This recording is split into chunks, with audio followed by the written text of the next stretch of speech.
Il-Parlament sellem il-memorja tal-ex deputat Joe Brincat li miet fit-2 ta' Awwissu li għadda.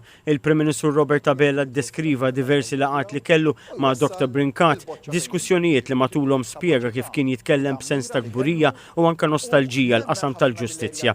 Dr. Abela qal li fi żmienu bħala Ministru saru riformi kbar fil-qasam tal-ġustizzja, faħħar il-kwalitajiet li kellu Dr. Joe Brincat fosthom fil-qasam ta' drittijiet tal-bniedem u drittijiet kostituzzjonali.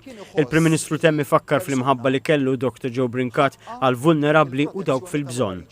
Il-kap tal-Oppożizzjoni Bernard Gregg tkellem ukoll dwar il-ħajja politika u professjonali ta' Dr. Brincat u qal li l-ex deputat kellu mħabba lejn il-pajjiż u lejn iż-żgħir bil-fatti u mhux bil-paroli.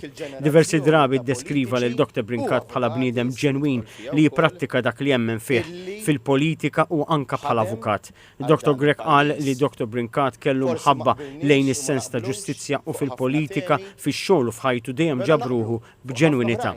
L-Aġent Speaker David Agius ara messaġġ tal-Speaker Angelo Farrugia li ddeskriva lil Dr. Joe Brincat bħala bniedem ċar u dirett bi prinċipji sodi. Dr. Brincat kellu 80 sena u daħal l-ewwel darba fil-Parlament fl-1971.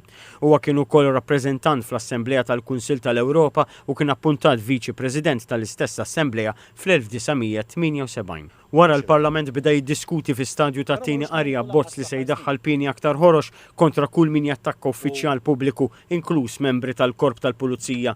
Fl-intervent tiegħu il-Ministru għall-Internu Sigurtà Nazzjonali Byron Camilleri qal li ebda każ fejn persuna tkun aggredit pulizija jew uffiċjal pubbliku waqt il-qadi ta' dmirijietu m'għandu jitlaq mill-qorti b'sentenza sospiża.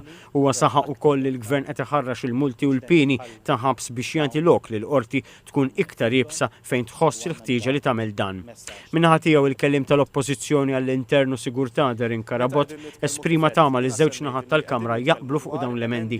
Qal li fuq kollox hemm ir-rispett li għandhom igawdu il-membri tal-Korp u qal li l-Oppożizzjoni se tressaq numru ta' emendi biex ikun hemm aktar għodod ta' prevenzjoni. Dr. Karabot qal li tajjeb li jkun hawn liġijiet u emendi bħal dawn imma hemm bżonn tkun infurzata minn min għandu għal qalbu l-ordni, is-sigurtà u anke l-governanza. Qal li l-akbar pis għal dan jaqa' fuq it-tmexxija tal-entitajiet.